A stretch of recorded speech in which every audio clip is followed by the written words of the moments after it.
Welcome back to the Resupply with me, Guy Next Door, And me, Than. bringing you your weekly double tap of all things Laserforce and Space Marines. This week, we've gone back to the well, and the last couple of weeks, you would have thought we'd had enough of the Howl brothers, but I'd like to welcome back to the pod, Rusty. What's up, man? Hello. It's winter. It's getting cold. Dude, it sucks. I hate winter. Mm. Well, actually, I like winter better than summer, especially Brisbane winter. Auckland winter and Brisbane winter aren't really a comparison. Well, FYI. Brisbane winter is Auckland summer. Brisbane winter is business compared to Auckland or anywhere in New Zealand, in actual fact. Yeah. So we brought you on this week because we want to talk about something that sort of happened, a major change that's happened with our game in the last couple of weeks. But before we get into that, you guys have just finished up your season for this year or this period of time? Yes. So with that finished last week, so moving forward on the Mondays, it's just going to be social / Nats practice. So I'm still looking forward to getting Mark in to play a game. He still hasn't made it down yet. But we're hoping that'll happen. Like the Saturday. Well, yeah, no. If he's listening, hopefully you'll make it down during the July holidays, which is the plan. And Brian's playing poker on Monday night, so he's probably going to have to skip a couple so we can actually do a full team. But yeah, we are. So did you want me to talk about the surprise on our finals? Yeah, we might as well start with that, and we'll circle back around. So the big news in Laserforce, I guess, that came out in the last week or two was the upgrade, if you will. What was the surprise you guys received? So a bit of background. A few months ago, it's actually quite a funny story. I was posting on a thread or commenting on something where someone was talking about, the next Laserforce system. So I've jumped on there and I'm like, yeah, blah blah blah. Probably have the digital display on the gun, and I pretty much just summarized what I thought was going to end up being the next gen or Gen 8 or whatever. And Chris pulls me aside on a Monday night, Chris being Scorpion. He's like, can you stop talking about what you think Gen 8 or the next thing will be? And I was like, well, I don't know what it's going to be. He goes, I get it, but we've just been asked to, can you just not talk about whatever you've been mentioning? I was like, wow, that's really weird, because I'm like, wow, I must be really close to being on the money. Anyway, 2 seconds later, he's like, do you want to see some new stuff? He whips out something to sign, a non-disclosure agreement. So I'm like, okay, here we go. So signed it and got to check out what the Gen 8s were sort of looking like a few months ago. Right. So anyone who had been playing on a Monday night in Brisbane had to basically sign an NDA. So we had a bit of time to sort of see how they obviously started and I guess evolved. So each sort of month there'd be something new. And then up until recently, then there was the guns with the shots, the lives, the special points, and I could go into a bit more detail as to sort of how that works soon anyway. Yeah. But when I've been planning what my team was going to do for the finals, and I arrived on the Monday, and everybody knows I like a couple of suits in particular. Whether I travel for Nats or in Brisbane, I'll end up playing a few games, and I'll just use one suit on each colour that I think is sort of suits how I play. And in this instance, it was lightning on red, thanks Taipan, and then a comet I found on green the week before, which was just bloody great. And I walk in, and there's no comet, there's no lightning, there's just fucking 50 Gen 8 suits. So I'm like, well, okay. That's a surprise. Hopefully there's a a suit called Comet and a suit called Lightning. At that point, I ended up finding out that it's sort of just been announced in the Hong Kong trade show. I think Karen had mentioned they had sort of released it then, and there's obviously videos online about just sort of summarising what it did, which looked pretty good, to be honest.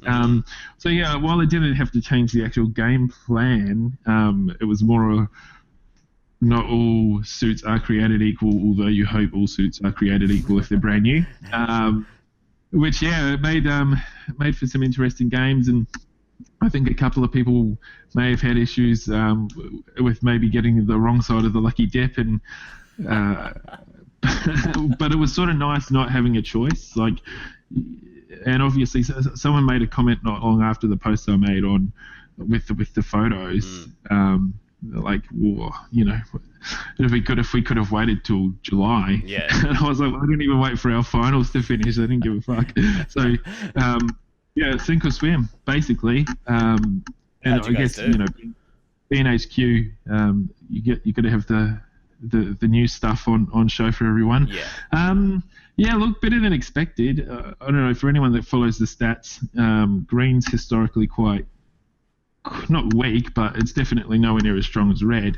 And the strategy for this particular team and the way we had to put it together was, I put an okay team on green, which we actually won in the first game. I was like, oh, that's surprising. Then we played red and did much better than I expected we would, and won by about $9,000. And then the third game on green again, we won that too. So yeah, we didn't even need the fourth game, which was nice. And good work to the new people on the team. I had 2 brand new level 1s this season on the team as well. Wow. So I ended up doing really, really well. So Are they playing they might nationals? not ever want to. No, neither of them are. No. No. So hopefully I haven't scared them off from wanting to play next season. But it was a nice result for everyone involved, which is good. Awesome. So happy days. So, having seen, obviously the promo video that Laserforce has out on their website for Gen 8, that's, on YouTube and all that good stuff. I mean, the look of the suits, I'm not gonna lie, on the initial visual on them, I definitely had a moment of what the fuck, just because the marketing speak within the video itself is relatively accurate in as much as the fundamentals of a laser tag pack in general really haven't changed a bunch over time. It's meshy bits and flashing LEDs and a gun, and away you go. So seeing the suits with what looks like fiber optic cable color running through them, and no random just LEDs and a couple of screens on them was definitely a little bit of a shock to the system as far as that goes.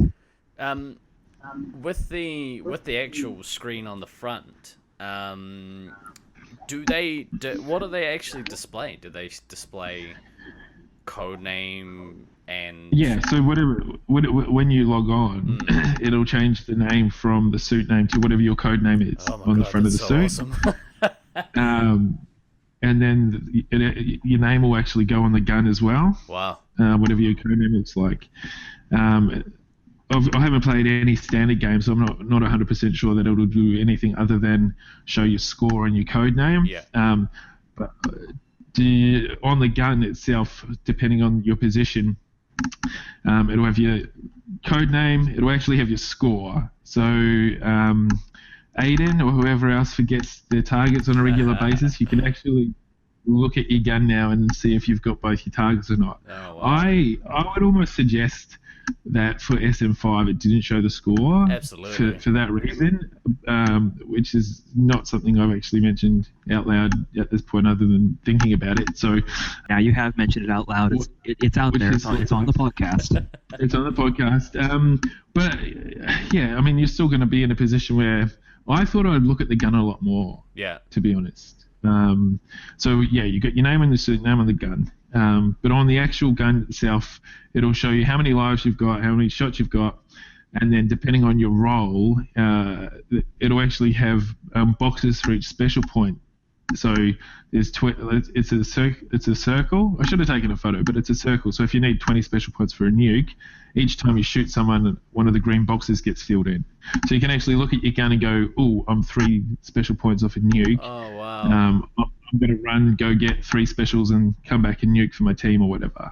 But the biggest change. No, look, it adds another layer of strategy, right? Because do you run out low to get your 3 specials, and then you end up getting screwed because you went out and you weren't defending, right? You actually start thinking about, well, is now a good time to run out and get it?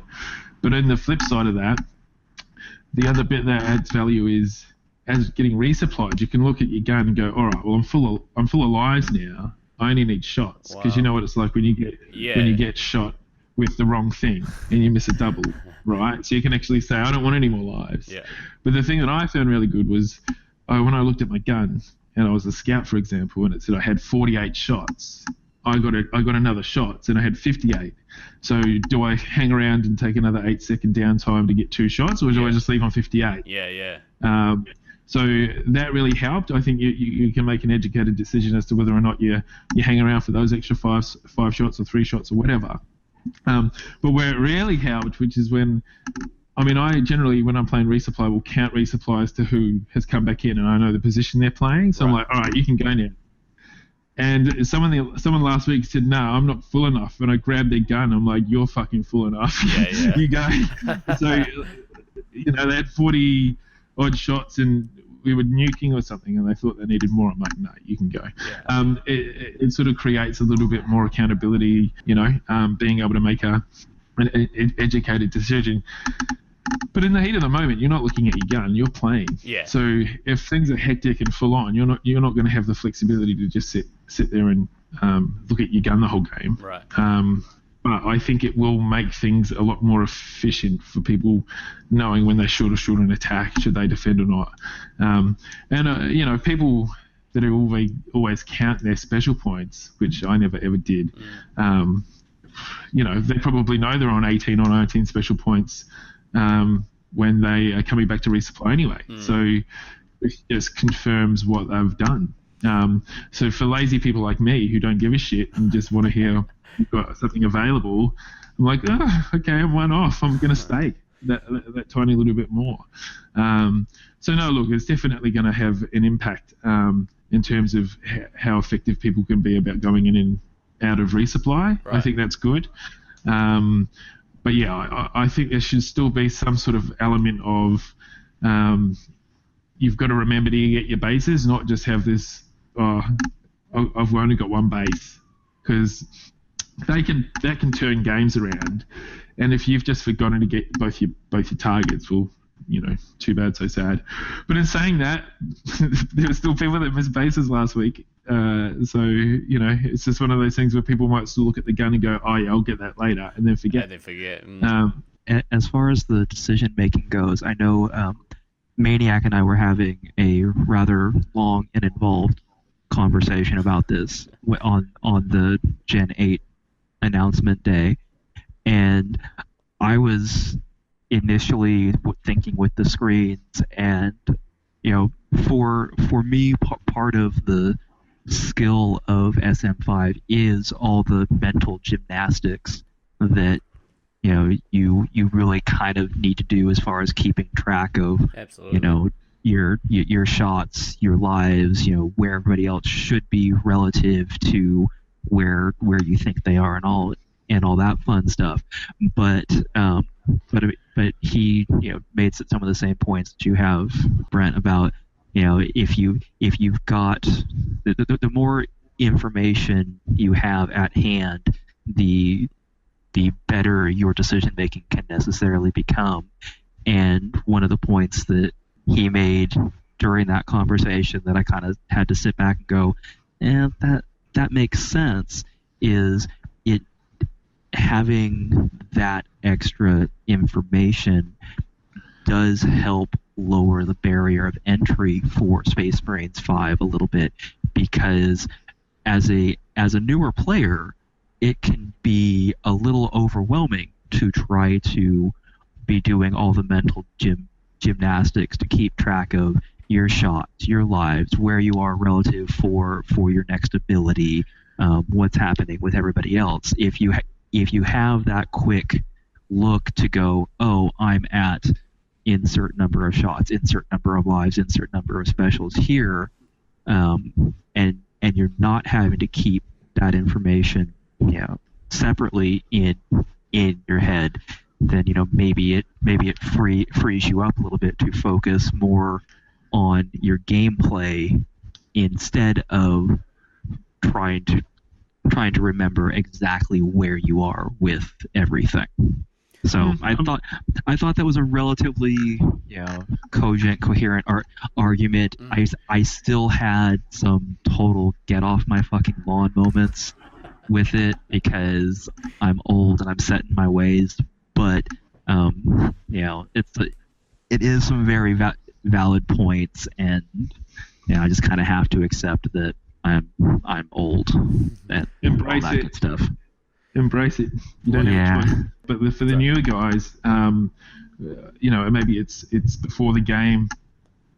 We can say, look, if you check your gun and you've got 10 lives or less, you come back to resupply. So it's just, I think it is going to help newer players a lot, and I think it's going to just go, all right, well, they said 10 lives, let's go back, because if they miss at their low, or you get to 6 lives, as we know, 2 nukes isn't uncommon. It's game over. At least with 10, you've got a bit more flexibility to if they do double nuke, that you can make it back to resupply in time.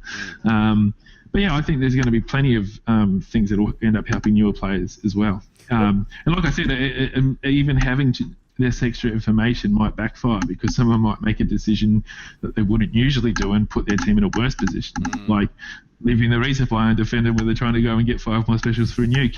And I will punch myself in the face if that happens when I'm doing it, by the way. So anyone on my team worried about that, don't stress. But I'll take the feedback on board. Sorry, mate, what were you going to say? I was going to say, it kind of, to me, so you can look at that argument from both sides. So it helps. The information you have on hand helps you make better decisions in the maze. But to counter that, like, the more information you have, it makes that skill gap between newer players or players who haven't been playing as long as some of the veterans.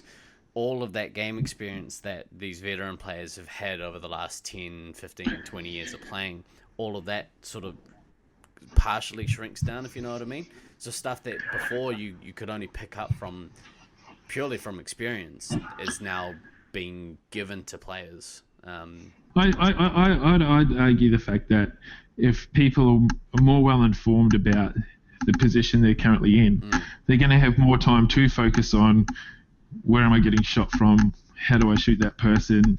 I can worry more about trying to reset someone and understand how that works, as opposed to dying out 7 minutes into a game and because they didn't know how many shots and lives they had left, right? So it's definitely a double-edged sword. And for me, for someone, like I said, who's never counted or done any of that stuff, I think it's nice. It's helping the lazy players who can't be bothered counting specials. I'd much prefer that. So I think ultimately, if it means that those newer guys don't die, they get more time in the game to understand how it works, and they can start making their own decisions around when they come back to resupply and how long they stay out for. I think it will ultimately improve everything, because obviously the longer they live, the more they'll be able to help their team potentially, and everyone can get a little bit better. As you say, But yeah, we'll see. If you've got newer guys hanging around, because like we find that with new players, they hang around the resupply forever, and you say go out and So attack you or go do a and thing. say, time to go. Yeah, You're out of here. Check it out. Yeah, okay. Yeah. Well, there's definitely like massive pros and cons between the two, and I guess it's just comes down to what you personally think is gonna affect the game more in either a positive or a negative way. So it'll be interesting to see how the new technology changes our game. Speaking of the technology, it's always nice to kind of know where you've come from so that you can appreciate where you are now. Than, you've obviously been around since the dinosaurs. Fuck off. What do you remember about like the early gen stuff? So when I started playing in '97, yeah, I know. It's been a long time. But even at that point, by '97, it was actually that they were up to their Gen 4 gear. The Gen 4 gear was the first set of equipment that was sold in the United States. Sacramento was actually technically the third U.S. site. One was Provo, Utah, which is no longer there, and two was originally some site in Pennsylvania that closed, that their equipment went to Vegas, which closed, and their equipment moved to St. George, which is still open. So technically St. George is Site 4-2, even though they weren't the second site. Right. Which is, just a random history lesson for the, ones of you that care. Yeah. Maybe two of you that care. So Thunder cares. Thunder does care. Yeah. But as far as like the original Laserforce gear, like Gen 1 and Gen 2 Laserforce were helmet suits. Like literally you put a helmet onto your head. There were sensors on the helmet, and you did the things with a helmet on your head. Safety first, people. Yeah, sure. Gen 3 was the first vest generation, and there really, from pictures I've seen, there really wasn't a ton of difference between Gen 3 and Gen 4. It was like, really, the Gen 3 vest, from what I remember picture-wise, like they had color striping on them, actually kind of similar to how the Gen 8's LED strips are. And then Gen 4, the color stripes became basically color triangles. And then, it's just one of those things. I don't necessarily know how much extra change there was between Gen 3 and Gen 4, and I'm sure somebody will answer that question. The guns themselves, I'm pretty sure, were basically the same from Gen 1 through Gen 4. Gen 5 was the Gen 5 did some cosmetic changes to the vest. The software was still the same, because that was still all DOS software at that point. But that changed the shoulders from these big, bulky, metal-based contraptions that you could only use on either the left or right shoulder, and they would shred the shit out of the vest material because they were all hard edges. And so they did not add to the durability of the suits, let's put it that way. Right. Gen 5 introduced the smaller shoulders that we're all used to now, and also added the side benefit of you could use those boards on either shoulder. So you didn't have, I've got three right shoulder's out, but I only have I've only got left shoulder bounce type thing. You didn't run into that issue. And now the other thing with Gen 5 was that basically did a redesign of the gun to the guns that pretty much everybody who's playing now should be familiar with this design, because it's what's been on the guns for the last literally 17 or 18 years. But my understanding with the Gen 5 casings was, you look at the back of a Gen 5 gun casing, Gen 6, Gen 7, whatever, looks an awfully lot like a spot where you'd expect an LCD screen to go. And there were rumors initially that I've never bothered getting confirmed, because it's always more fun when stuff is rumors, that there was supposed to be an LCD screen on the back of the guns with the Gen 5 revision, giving you your shots and lives, score, and all that fun stuff, but that it ended up not happening because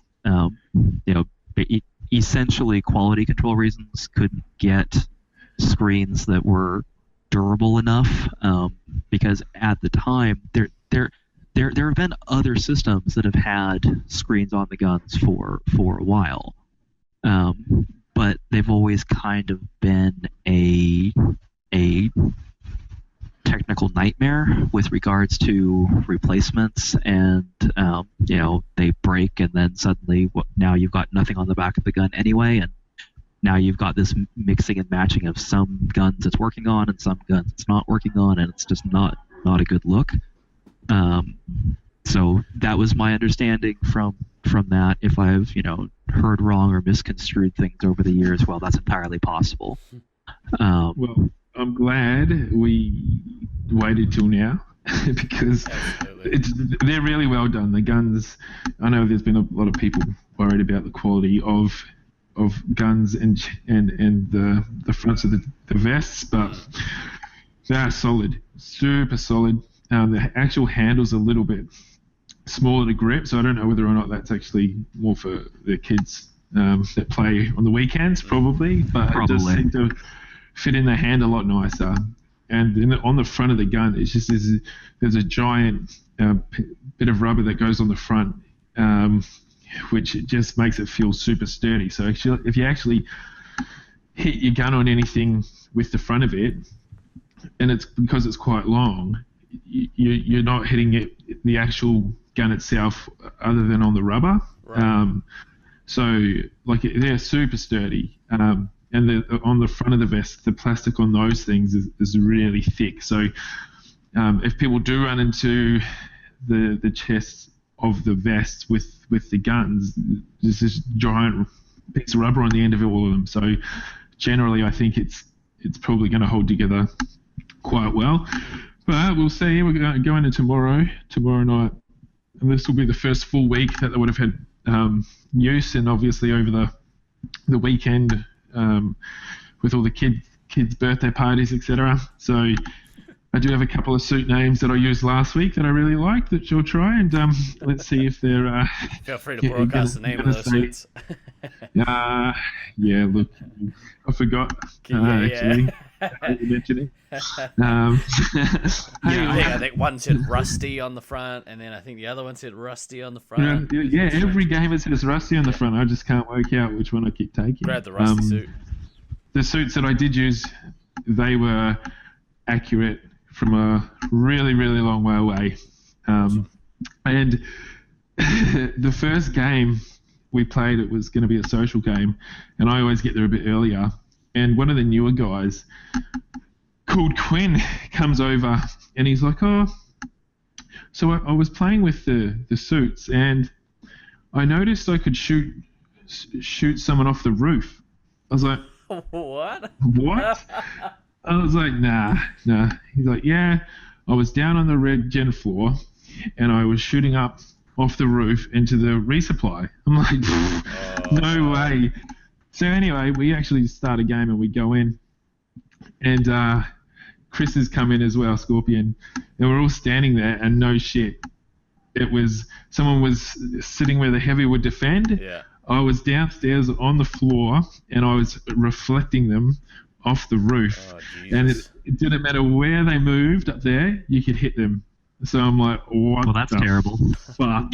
And this was obviously just before we're supposed to be playing finals. Anyway, Chris is a magician. He goes into about 15 seconds later, he's reduced the IR. Yeah. I was like, oh, what did you make the IR? He's like, about half. I was like, half of what? I didn't get an answer. So I don't know what they're set to, but we went back in and tried to do it again. The guy's a genius. Yeah. Couldn't do it anymore. And we just, sent people different corners of the field and you can still shoot them fine. So ended up playing really, really good, I thought, the overall with a little bit of amendments. But I was just thinking, if he hadn't mentioned it, how long it would have taken us to figure out you can actually shoot people from Africa like around walls and stuff. Be like, shit, I targeted someone. I'm out in the lobby and I shot someone in the bilge. So it's testament to, I suppose, how strong the IR was and how good it was actually set up to work. Crazy. And then just being able to amend it that quickly and make it super playable. Yeah.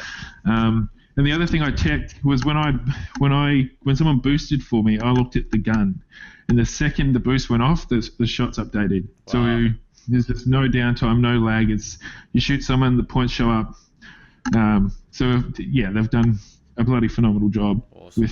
with it. And don't forget, we are not the target market. Oh, yeah. So people on the weekends that get this much interaction from the packs, just love it. But I thought, maybe it'll take a few seconds for the shots or the lives to come through on a boost, but no, it was boom instantly. So really, really impressive stuff. Somebody at Well, it would- last week said to me, trust the Brisbane guys to, want to get an edge on bringing in the Gen 8 suits earlier than Nationals. And I was like, it's not even about that. Laserforce doesn't care about the Space Marines That is players. so funny. They bring them to market so that the general public can use them like straight away. That's all. The $20 a week we spend, across 30 of us, which is about six. We buy stuff. Yeah. Let's say $1,000 a week versus someone blowing $500,000 on a new system. Yeah, I'm pretty sure they don't give a It's fuck good about economics. what we think. And they didn't care enough about our finals. They didn't even let us finish the. I think that is a joke, by the way. I'm just happy we've got something that we've been able to sort of test. They trusted us to be sort of part of that process, not to say anything to anyone. And ultimately, I want to see Laserforce continue to do well. So, Hell yes. and look, it's just nice. I think it's going to be great that everyone that is attending gets to see what they're like and how they play. Yeah. But honestly, I don't think there's going to be any increased advantage from playing on Gen 8 to Gen 7 with how well the suits actually It's like play. home field advantage. So, hey, I've travelled enough to say that home field advantage isn't everything, right? So, anyway, I heard that little sneaky segue in your previous podcast. Yeah, you did. So it resonated. I was like, "Ooh, I wonder who he's talking about." Anyway, I just like to record myself talking shit behind your back and then play it later. I won't then forget you recorded it. Yeah, like, fuck, how did you find out about that? Now, the whole screen thing. That was definitely one of my concerns initially, looking at the videos for the packs. Like, oh, wait, okay, so these packs have two screens. We're not just going with one. We're gonna double down and be like, hey, look at all this really cool interactive shit we're doing. Yeah. But having having talked to some other people besides you, with regards to like what some of the testing was done on the screens, and like hearing that Chris was basically taking hammers to them to see like what just how durable they were and whatnot. And it's like, okay, I mean, I have to trust in the fact that um, with all the goodwill that Laserforce has built up within the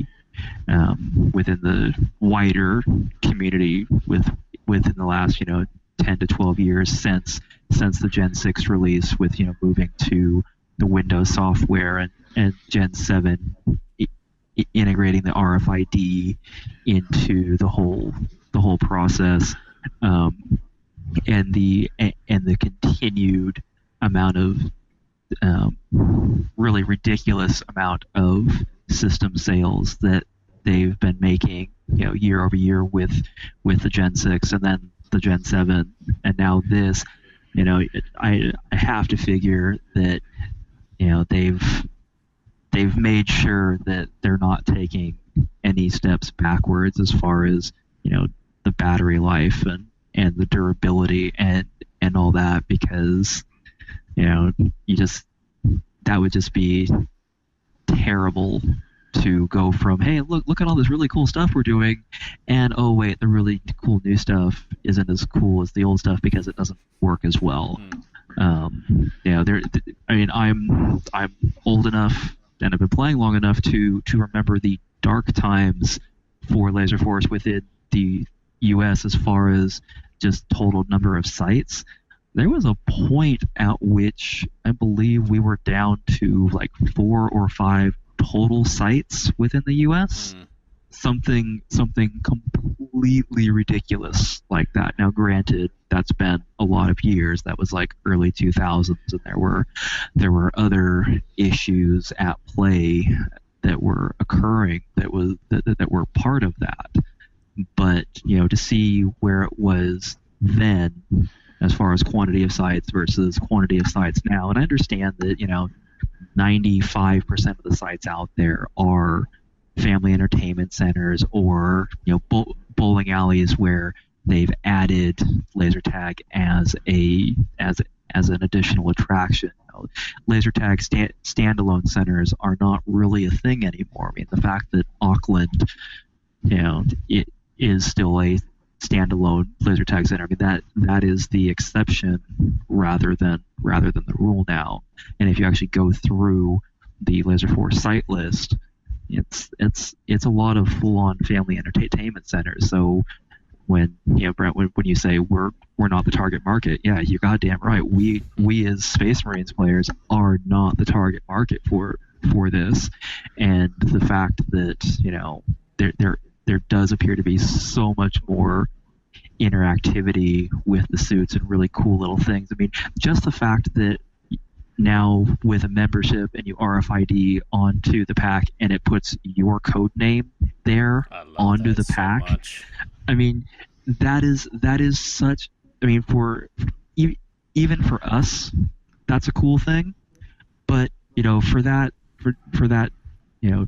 8-year-old kid that's having their birthday party that they got the membership and they tap that and it's like, oh my god, it says my name, and everybody in the party is doing that. It's like, oh, it all says my name, that's so cool. It really kind of builds that excitement from that demographic, and the thing that you hope and go for the transition on is they're so excited. They keep coming back and having their birthday parties and doing the things, and as they age up they graduate to the party nights or the late night lunacies or midnight madnesses or whatever your all you can play stuff is that occurs during the week, and maybe you're eventually you pull some of those people into more advanced stuff. But I have a feeling that this stuff really is going to help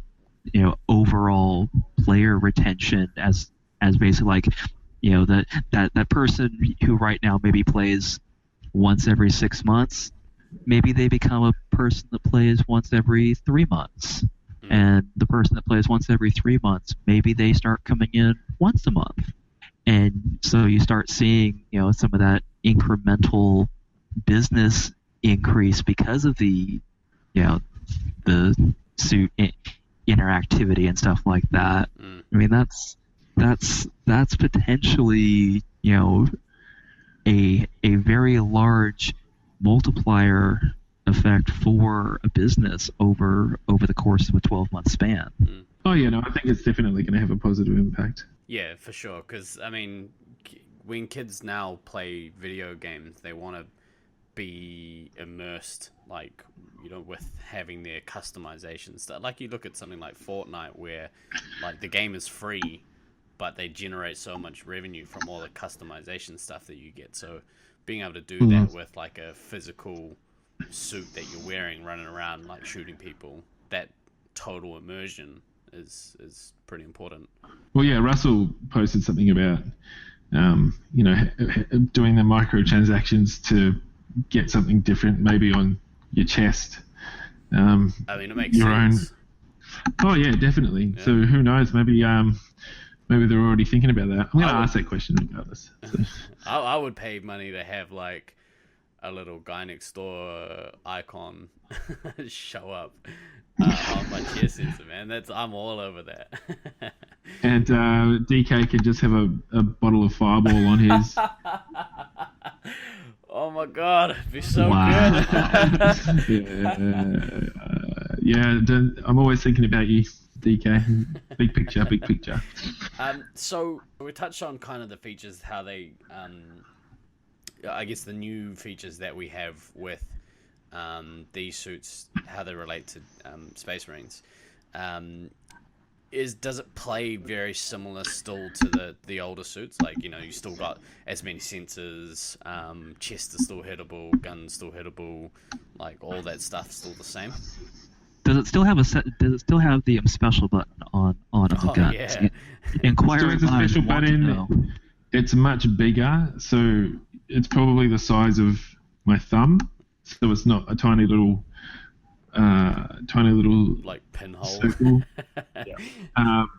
So yeah, look, it probably still wasn't as responsive as it needs to be in regards to, you know, pulling nukes, etc. Yeah. So I don't know if I wasn't pushing it hard enough, or sometimes there's that 3 or 4 second delay, which just gives me the tips. But yeah, trial and error. It's all brand new stuff. No, look, I thought it. Well, there was a couple of times I shot people and I was like, ooh, could I have done that same shot on the old suits? And this was after the IR was turned down, so I was comfortable with the fact that, you know, they weren't. I could see a shoulder and I could shoot it. You see a light, you could hit it, basically. And that wasn't always the case on the 7s. So again, it just might be something related to with them being newer. But I did like the way they played. A couple of the suits, at one stage we only had 3 Gen 8s to use during the testing. We had 7 or 8 at one point, but they obviously just sort of took those away, maybe for trade shows or whatnot. But there was one week where they just brought out the guns with the actual shots and lives on it, and I used one of the guns and I hated it. Like, I had not the funnest game, and I swear I was shooting people, but nothing was registering. So I thought, you know, I hope this is an anomaly. But then on the Monday that we did get to play with them, I was like, yeah, okay, well, that was maybe just something that had been bashed around for a while, or you know, it could have just been one of the newer phases that they did from the start and haven't really amended it. But no, I thought they played really well. I'm comfortable that it'll actually make people better. You'll actually get rewarded for a tough shot.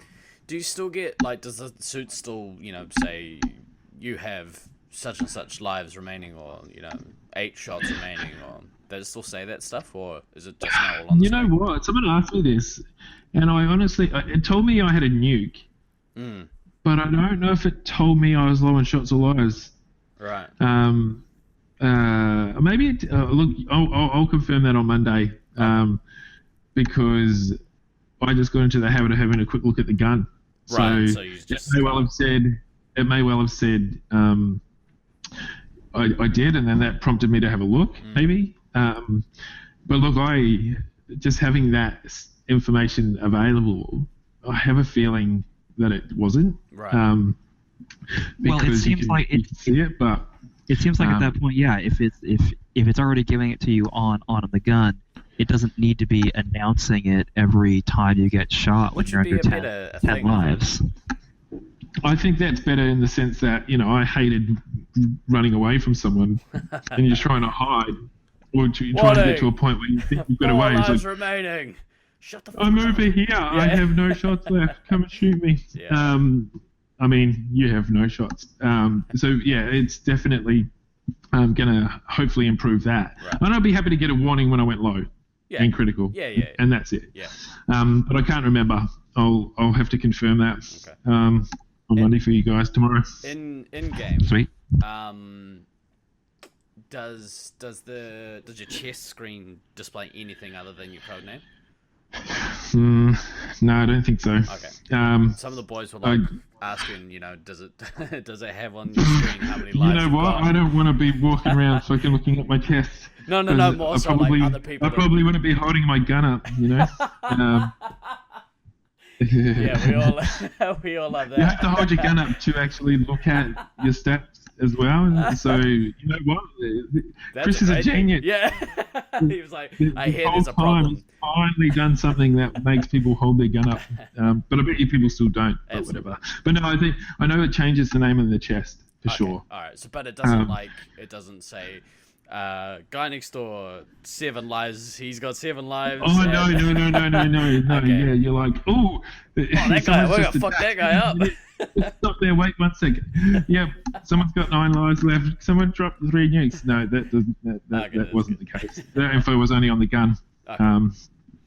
You bring up a good point, though, actually. You'd be like, if someone's attacking you, just run out next to them and just look at their gun. You're like, yeah, I mean, the boys got 20 shots left. He's going to have to go back to resupply soon.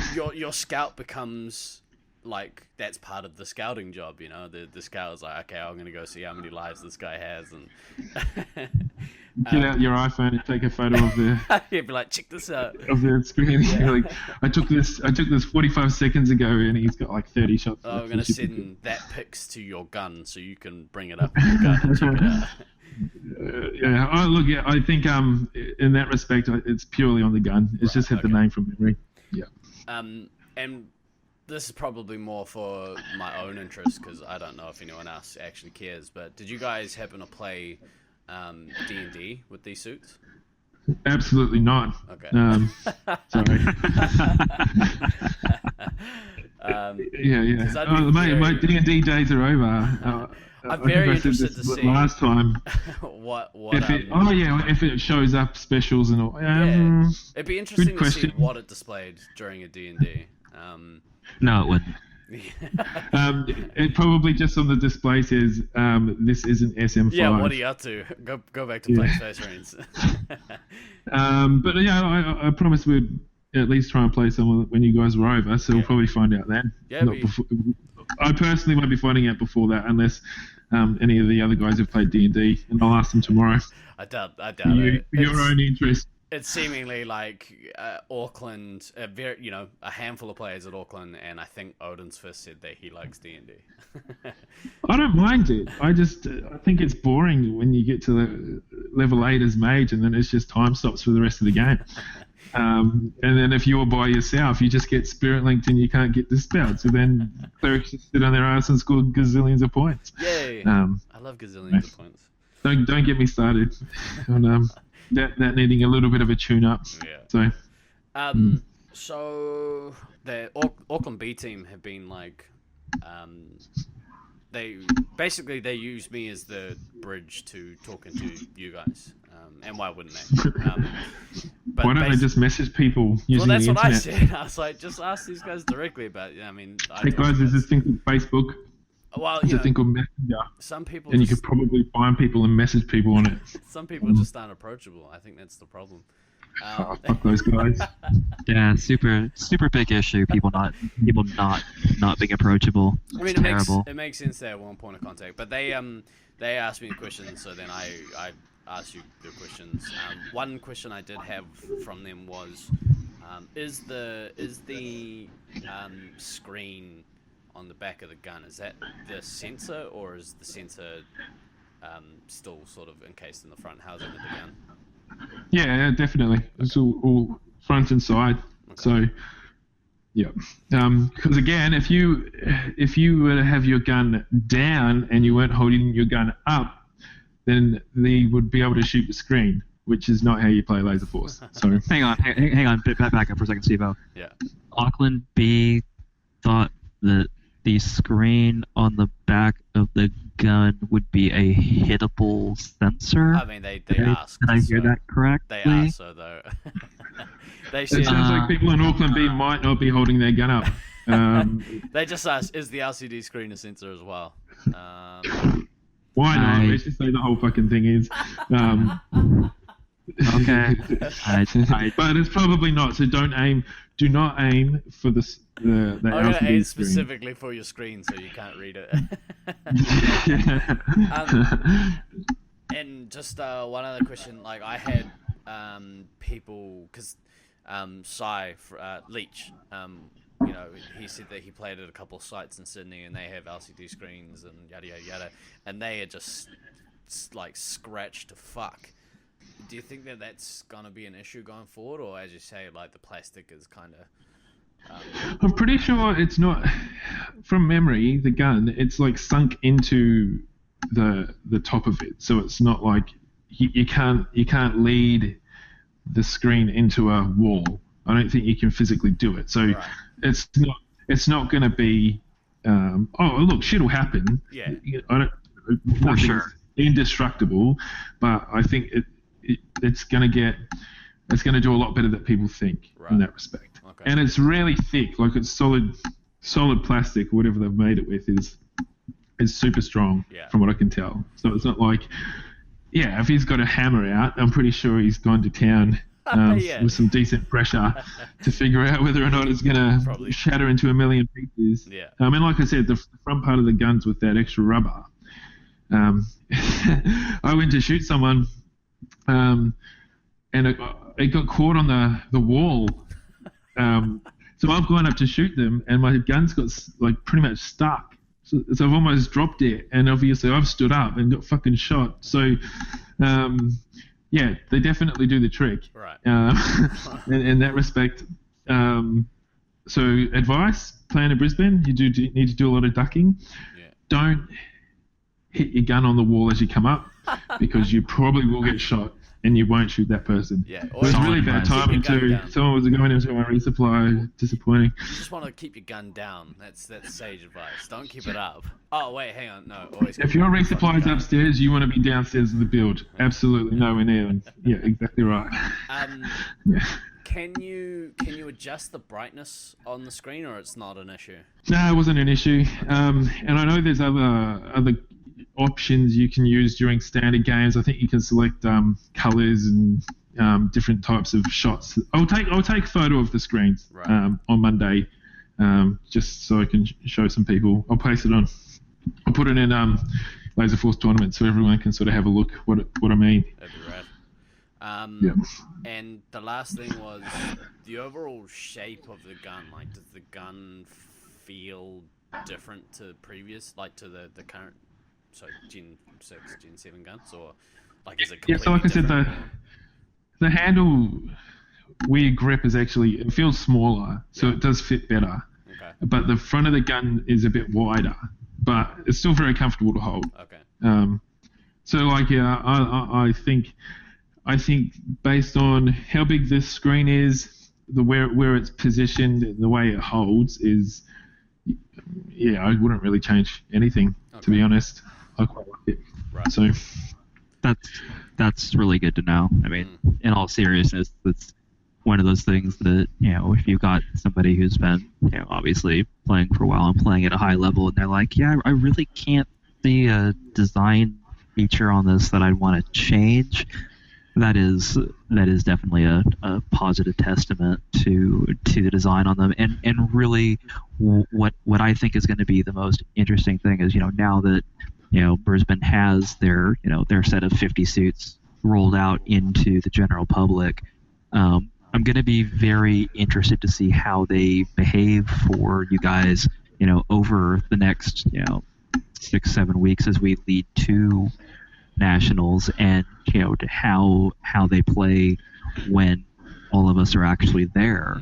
I mean, because the reasonable expectation would be, okay, these suits are basically going to be,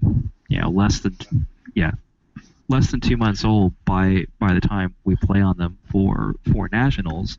So expectation would be they should still be like, pretty good as far as that goes. And it's not like, when you get that many tournament players together, over and on top of you guys', your social stuff every week. I mean, people are going to try to pick them apart for sure. I mean, I know I am, because that's just the way I am.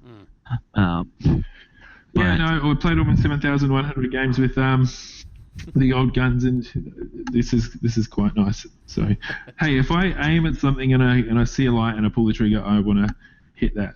That's or at least the try name of the to. game, right? It's half the battle. Yeah. Hold your gun up. Shoot things, don't get shot.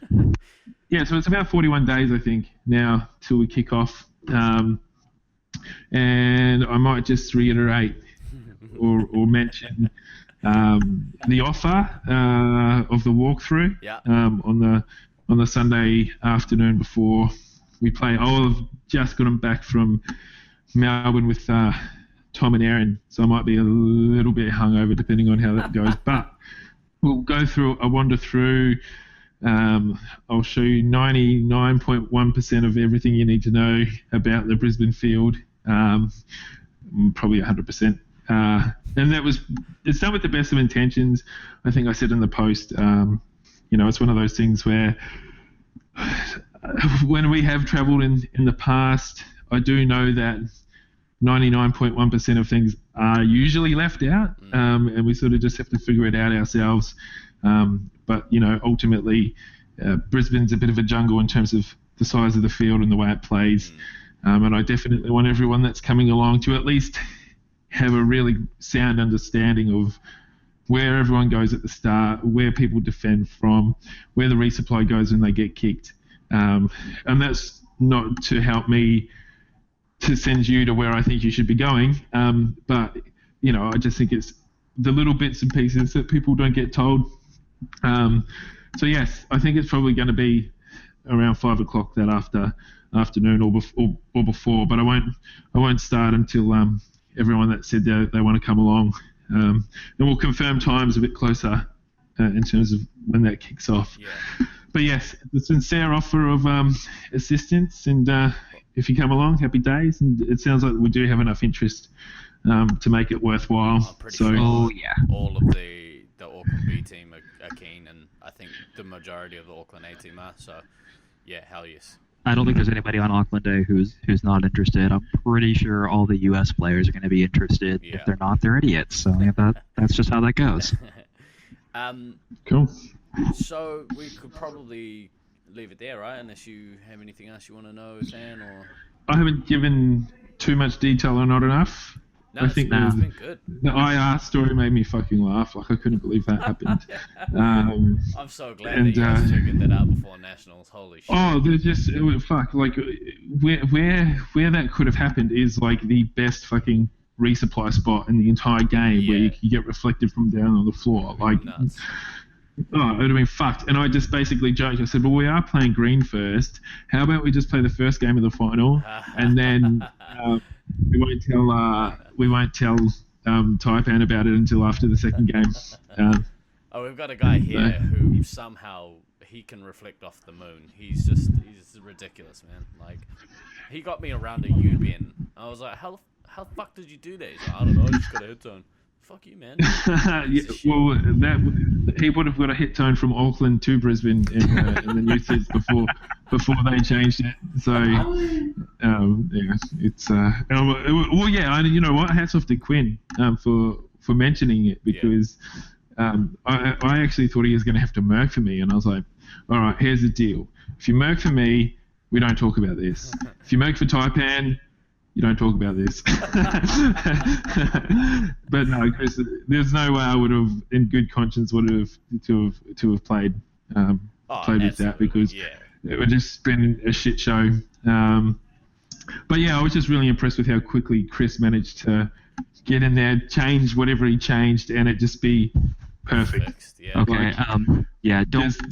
Don't be that impressed. It's literally a software setting.